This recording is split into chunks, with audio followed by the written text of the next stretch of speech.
Now, the other huge tempest in the tiniest of teapots concerns a few publicity-seeking extreme radicals who invaded not the main Pride parade. They were not in that parade, these radicals, and the Pride people said they'd keep them out, and they did. They kept their word, and they were not there.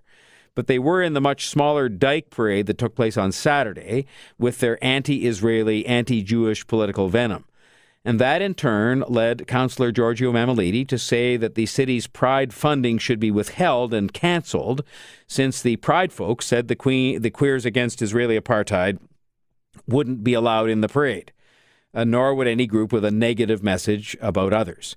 John Moore had Councillor Mammoliti on Moore in the Morning today, and here's part of that exchange. Of course, it's a comparison. I'm not defending it necessarily, but it's a comparison, the apartheid comparison, that both Jimmy Carter and Desmond Tutu, winners of the Nobel Peace Prize, have used. So, again, to qualify it as hate speech is a matter of opinion. So, I'm suggesting we stop the politics at especially the international stuff that the City of Toronto taxpayers are paying for. That's all I'm suggesting. I'm not suggesting to stop the parade. I'm not suggesting to, for people not to endorse it. I'm suggesting to stop the taxpayer flow of money to go into these sorts of ventures that preach to politics. Yeah, but you're also saying, Giorgio, that if a few yahoos, 30 people, turn up with a sign you don't like, then everybody should have to pay the price. They just didn't turn up. They were actually a part of the parade. Well, it's a fairly chaotic parade. I mean, Dyke March is just a bunch of women marching. Well, then why preach a message against the Jewish community? I don't know that anybody in Toronto ever would have heard of these people being at Dyke March if you hadn't gone and made a fuss over it. Oh, I see. I made a fuss over it, did I? Why don't you talk to the Jewish community and see how they feel about it, John? Well, maybe the Jewish community should come out and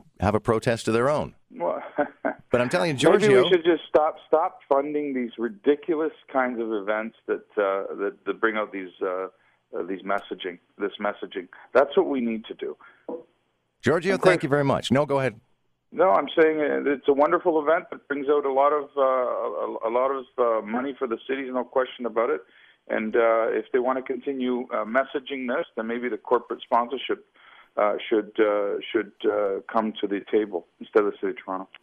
Yeah, I mean, I think Giorgio Mammoliti's right here. The answer isn't to sort of say, well, let's get a bunch of Jewish people out to sort of, defend themselves or have a counter demonstration. The answer is that this thing is not a political parade.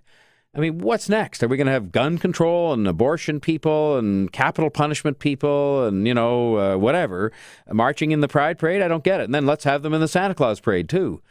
I think the Pride people did a pretty good job of ensuring these anti-Israeli people were not, in fact, part of the Pride parade. There's no suggestion they were in the Pride parade, only the fringe group of extremists who invaded the Dyke parade. And given the, shall we say, free-form nature of that event, I think Pride organizers did much better than last year at keeping political negativity and anti-Israeli political propaganda out of a celebratory parade. Secondly, I will say to John Moore this, by citing the names of Nelson Mandela and Jimmy Carter as endorsing the concept of Israel as an apartheid country, John, I think, helps lend legitimacy to this outrageous depiction of Israel. I mean, these guys are entitled to their views. I don't agree with Israel and everything, but I can tell you, Israel is not and has not been an apartheid state. It is a gross misuse of the word.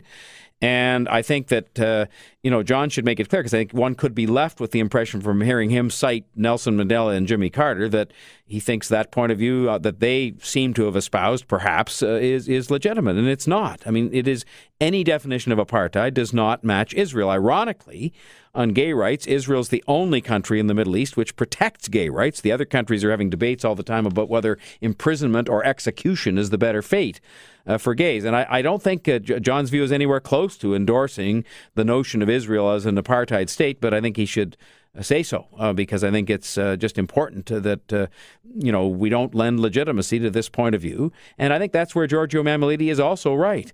If this stuff, Pride or anything else, is going to be financed by taxpayer money, then, these people should not be in the Pride parade. These people are anybody espousing this kind of stuff like them.